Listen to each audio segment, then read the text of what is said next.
You have to go, yeah? Yeah. Yeah, we're ready, yeah.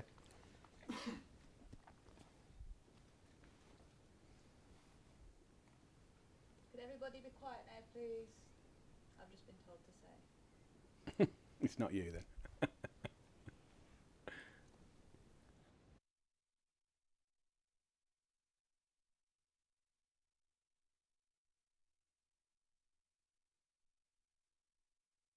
Audio Jungle.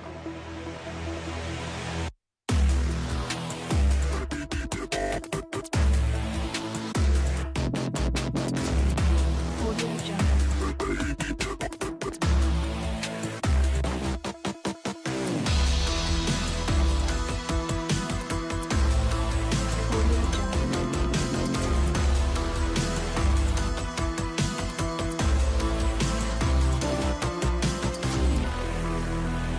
Audio Jungle. Audio Jungle.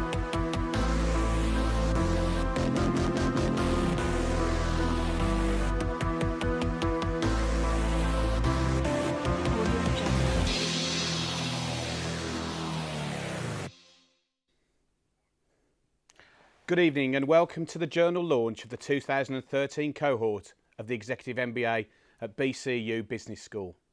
My name is David Castle and today I'll be interviewing 4 of the authors of the 7 articles on cutting-edge tools that have been researched in an attempt to decide are these fads or solutions. First we'll go to Louise and Colette on social impact, and then sentiment analysis will be covered by Veneman. And finally Paul Davis and reputational risk. Tool or technique, fad or solution? Let's find out. Well, what's the history of this idea? How new a concept is it?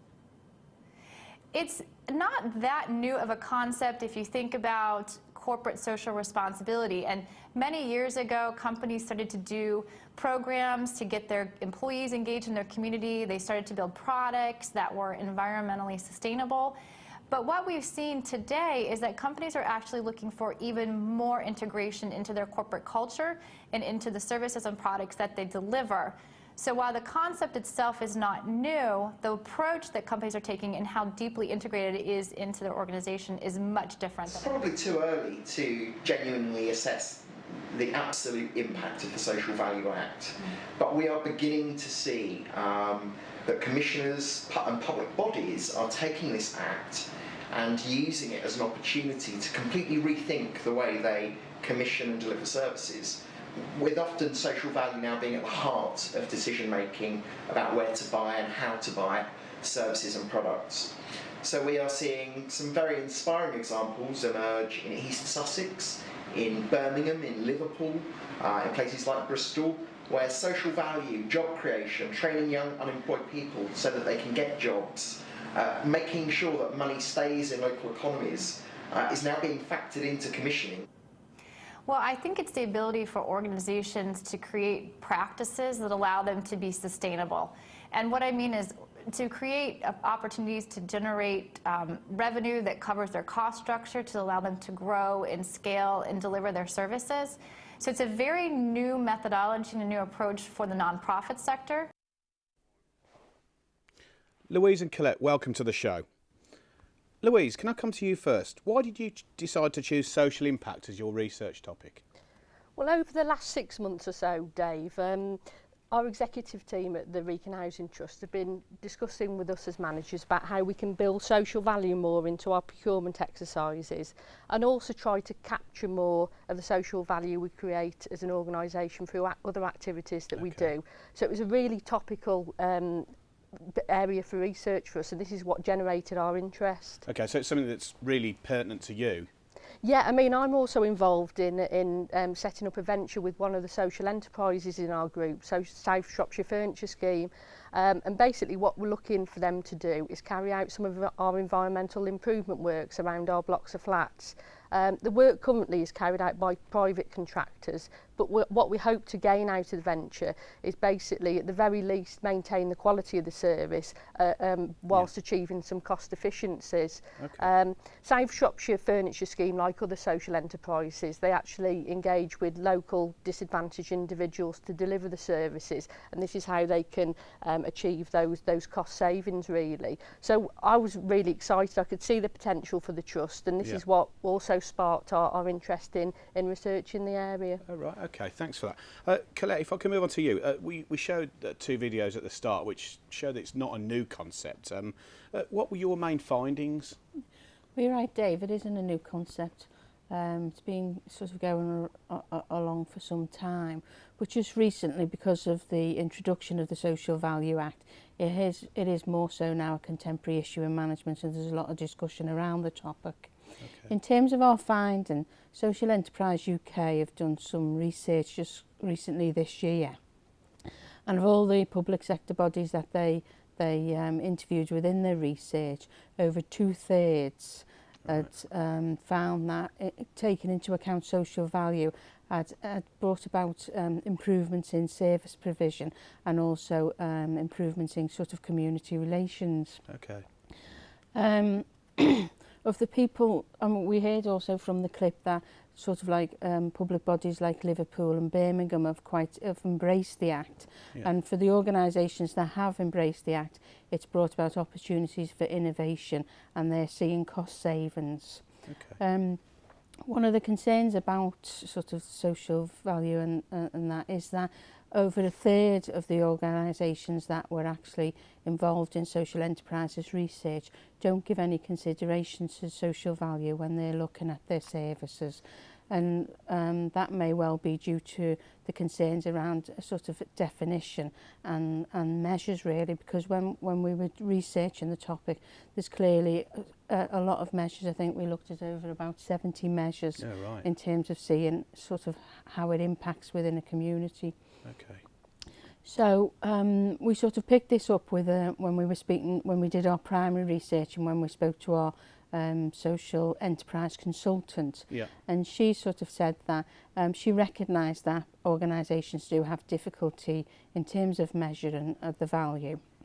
But she said organisations should just not get hung up about that, as long as their data was sort of good data and coherent, and then they should be able to measure the impact that they're having in communities. So people should just embrace it and try and do what they can. Great. Okay. You both work for Wrekin Housing Trust. I mean, is social impact a fad or solution for Wrekin Housing Trust, and how might that differ from maybe a profit-orientated organisation? Well, if I answer the first bit about how it relates to the Wrekin Housing Trust, then perhaps Colette answers the second part, if that's okay. I mean, for the Wrekin Housing Trust, if it has a clear purpose of what it wants to achieve out of an activity that it engages in where it wishes to have a social impact, then it can add real value to the organisation. For example, the initiative I spoke about earlier with South Shropshire Furniture Scheme, one of our social enterprises in the group, that's got the potential of being a fantastic solution for the trust, in that if it, at the very least it maintains the quality of services but it's done at a reduced cost, then it could be a real solution.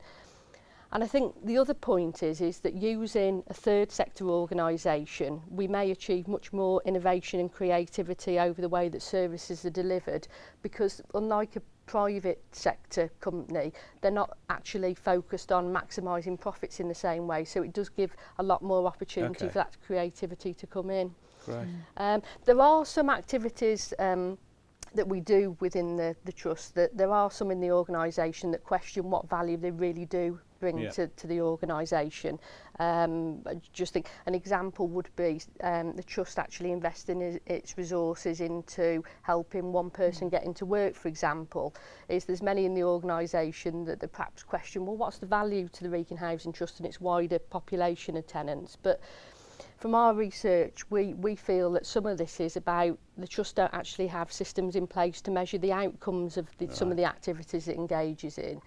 And if it perhaps did, then it'd be able to understand and explain the benefits a bit more, and some of those activities may be seen less as a fad and more of a solution, perhaps. Okay, so it's if it can actually be something that is actually measurable, maybe, Yeah, I think. Okay. Yeah. Okay. And with regard, what was your opinion on Well, in terms of the private sector, obviously, you know, private organisations do actually do activities that add social value. You know, they offer apprenticeships, they sponsor community events, they obviously donate to charities, but sometimes that can actually be seen as them sort of looking to do something, so it reflects well on them. just doing the right thing, really? Yeah, just doing the right thing, yeah, that's it. But I suppose the concern with that is if it isn't part of their business strategy, if they haven't given some thought to it, then you just think to yourself, well, yeah, they're sort of treating it as a fad rather than taking it seriously. For the organisations in the private sector that have embraced the Act and do sort of include social value in their core business and in their strategy, those organisations have said they've seen enormous benefits to their business in terms of learning more about their customers and learning more about the communities that they're actually sort of involved in. Okay. I think it probably goes back to what Louise said about a purpose, really. Yeah. You know, if public bodies have a purpose, if private sector has a purpose, Yeah.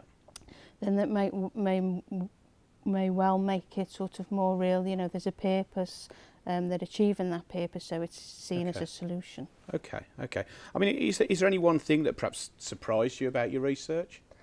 Well, I think for me it was the lack of any clear definition of what social impact is, and the vast amount of models, as Colette mentioned earlier, that actually exist for actually measuring it. The Cabinet Office, for example, have recently launched a website, Inspiring Impact, and it's there to help practitioners measure the impact they make as businesses and organisations. And there was over 70 impact and outcome measures and 20 diagnostic tools. And it drew us to the thinking, well, it's no wonder when Social Enterprise UK did their research fairly recently of some local authorities and housing associations, that a third said that they weren't actually considering social value when they were commissioning and procuring services. And I think it's, you know, you can understand that really. Yeah, sure.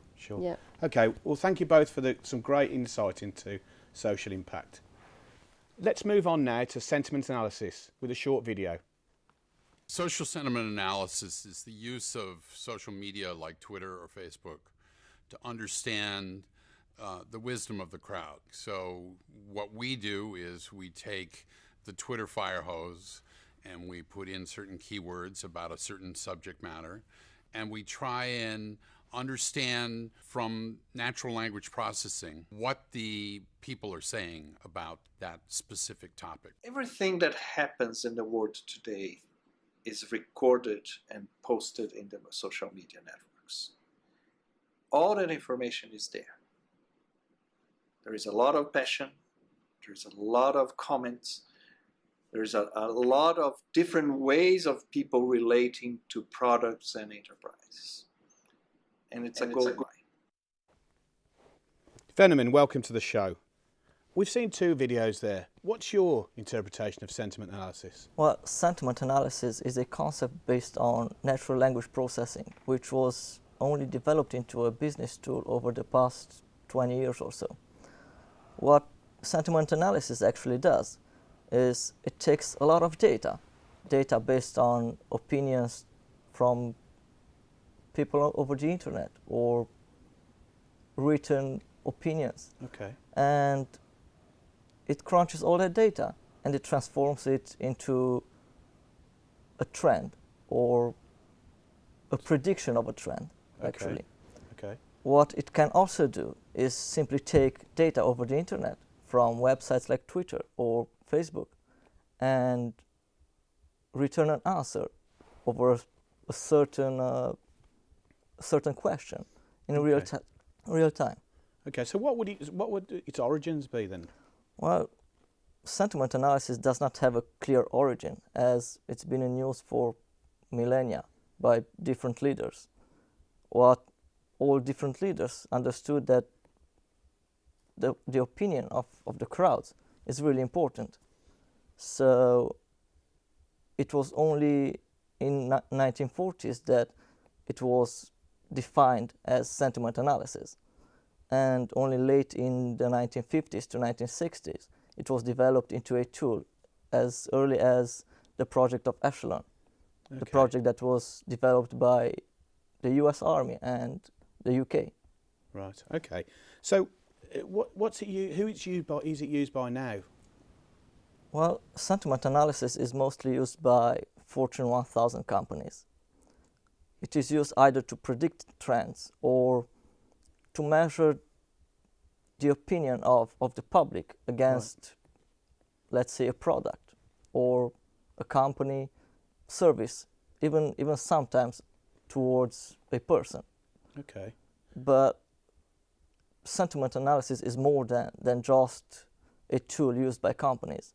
Nowadays, sentiment analysis is used by everyone in the world, even if nobody realizes it. Whenever they search for, let's say, a service, or somebody wants to buy a trip somewhere. Okay, so things like perhaps TripAdvisor. Yes, exactly. Yeah. Websites like TripAdvisor use sentiment analysis to offer their customers a better experience. Okay. So it can be used to predict financial trending or problems for a customer service department. Okay. So is it the sort of thing that maybe supermarkets use, honestly, with these loyalty schemes and things like that? Yes, Is it linked to that? exactly. Shops like, I think Tesco uses loyalty cards. It helps them understand what the customers want from them from a certain area, sometimes even from a certain shop. Mm-hmm. So it doesn't have to be on a large scale. It can be used on a small scale as well. Okay. But the more information such a system uses, the more accurate its predictions can be. Okay. I mean, we looked at the origins of it, and we've looked at what's used for nowadays. What's the future for sentiment analysis, do you feel? Well, I would say that sentiment analysis has a bright future as companies, especially in the IT sector, started developing solutions based on sentiment analysis.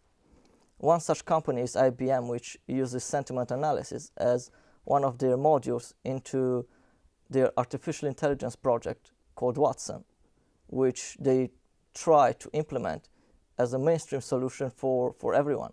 So pretty soon everyone will be able to use sentiment analysis on their phones or tablets, and even in hospitals for, let's say, you need to get the answer to your problem when you get to a hospital, but there's no doctor available. So you can simply ask the computer, which is going to search through huge amounts of medical data and give you a certain answer. I'm sure there's a lot of doctors listening to this that probably won't be too impressed. But well, it is already implemented in certain hospitals in the US, for example. And nobody is really happy about it. Uh-huh. I think I know the answer to the next question, really, but let's hear it. Fad or solution? Well, I'd say definitely it's a solution. Just think about it in a simple way.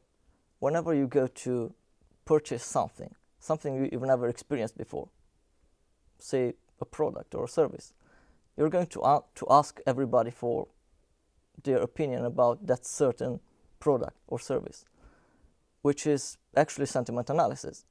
But nobody ever told you or taught you that it's good to ask others for opinions. Right. Which means actually that it's in your genetic code. It's human nature. Mm-hmm. So you can't really change genetic code. So future if you can't change your human nature, you can't actually say that this concept is going to fade away. Okay. As long as humans are still on this earth. Okay. Sentiment analysis is still going to be here. Venerman, thank you for some great insight into sentiment analysis. Finally, let's see what the experts say about reputational risk. We have all the money we need. We'd like to have more, but we can afford to lose money. But we can't afford to lose reputation, not a shred of reputation. And therefore, I ask the managers, I ask them to judge every action they take, not just by legal standards, although obviously that's the first test, but also by the test, what I call the newspaper test. How would they feel about any given action if they knew it was to be written up the next day in their local paper to be read by their family, by their friends, by their neighbors, written by a smart but kind of unfriendly reporter. And if it passes that test, it's okay. And I tell them if anything is close to the lines, it's out. And they can always call me if they wanted to check something. But if they call me, there's something wrong with it probably anyway. And a great reputation, as I say, is like virginity. It can be preserved, but it can't be restored. And at least that's what my dad told me. Paul, welcome to the show. What appealed to you about reputational risk? Well, David, as a manager of a height safety company, risk is very high on my horizon. It's something that I deal with every day. So that part of it was always interesting to me. The reputation side was kindled by the recent surgence of so-called Phoenix companies. These businesses that can go into administration or go bankrupt or just go bump on a Thursday or a Friday, leaving unemployment, leaving incompleted jobs, leaving debt, yet start up with a minor change to the name and a minor change to the board of directors, start up again on a Monday or Tuesday when, in my opinion, they shouldn't be trading because their reputation should be shot. Yeah, I guess a lot of us have come across that recently in the times we've had. Was it what you expected, or did it differ from your current understanding of reputational risk? I think on the surface you can view reputational risk as being fairly straightforward. It is just another risk that we deal with in business, and you can't run a business without being exposed to risks. The risk management has become a huge industry over recent years. We deal with lots of traditional risks, lots of quantifiable risks, such as financial risks, debt, credit risks, foreign exchange. We deal with security and criminal risks. And then we have our non-quantifiable, our intangibles, such as human risk. And obviously reputation risk. So what we tend to do is we can manage reputation risk the same as we manage the other risks. Mm-hmm. I mean, you mentioned the case study of Gerald Ratner in your paper.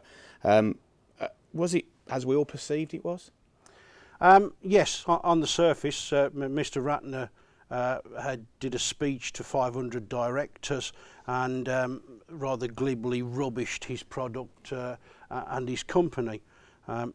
This got picked up by the press and wiped half the value off the Ratner Group. So he wiped off £500 million of the value fairly overnight.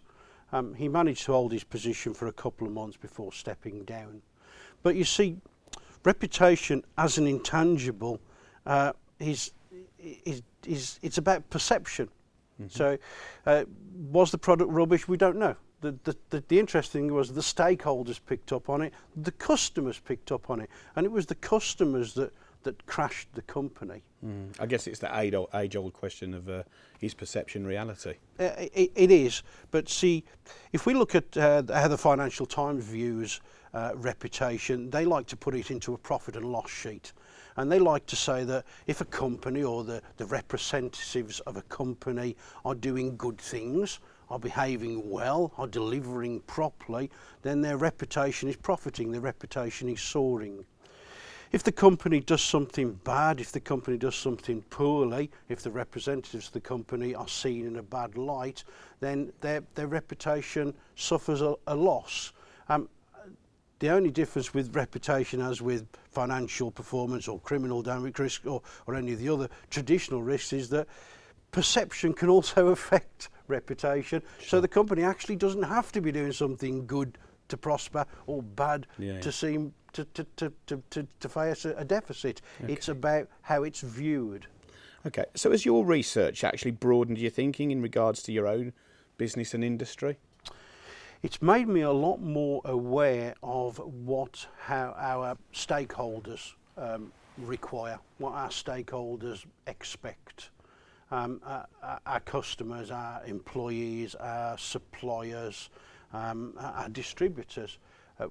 We need to realise that they have an expectation of the organisation that they're related to or that they're dealing with, that the organisation will not do anything that will cause adverse effect to the organisation's reputation or to their own reputation. Okay. So it's really highlighted the effect of stakeholders. Okay. We've actually had a question through the website, fadorsolution.co.uk. It's actually come from Rolls-Royce risk management team. They're basically asking what successful techniques have been used to contain reputational risk and the fallout once the risk has been realised. I'd refer anybody who is trying to protect or reinforce or recover a reputation to refer to Dr. Leslie Bain Goss's book of corporate reputation, which was written in 2008. She identifies a 12-step plan where we protect our reputation, or we keep our reputation strong by making sure that we're following ethical paths, that we're doing the right things. Yeah. She then signifies that she then says that if we do have damage to our reputation, that we must start to show a transparency. We must communicate. We must say, we must measure what the effects of the damage is and decide whether we're going to come clean. Yes, it was us. Mm-hmm. And then we've got to communicate what we do about it. Right. Companies nowadays tend to use a lot of positive reinforcement on the internet. We'll see a lot of PR, we'll see a lot of positive blogging, and this is all about trying to recover the reputation. I hate to be a man to question Warren Buffett, but if you look at the case of Gerald Ratner, he may not have got his virginity back, but over a 20-year period, he has managed to build up his business again. And Gerald Online are the largest supplier in the UK of jewellery through Amazon. Mr. Ratner's worth £35 million. Right. The Ratner Group that he brought to its knees renamed themselves 2 years after his speech as Signet Group. And they're currently turning around $4 billion a year in America, in the UK and in Australia. So reputations can be recovered. Mr. Buffett's not absolutely right, but I don't think you can ever regain your virginity. Mm-hmm. Okay. I guess just the one question remains then, Paul. Fad or solution? Solution. We have to risk manage. We have to risk manage whatever we do in business, and because we can't put a value on our reputation, it's something that we have to support. We have to make sure that we have ethical management. We have to make sure that we're regulatory compliant. We have to make sure that our product's good, or our product is what it's supposed to be. That our service is good. We have to make sure we look after our people. If we provide the good, strong management around our business, then this will protect our reputation. So reputational risk is a solution. Great. Paul, thank you very much for joining the show today. Some great thoughts on reputational risk. That brings us to the end of the launch. It's the first to be available in print, digital media and on your mobile phones. We encourage you to visit the website fadorsolution.co.uk, where full presentations of all the seven articles are available. The launch is a taster for the whole journal. Join the conversation with others from around the world. With over 1,300 visitors already, from as far away as India, the Philippines and Finland, these areas obviously have international appeal. Thank you.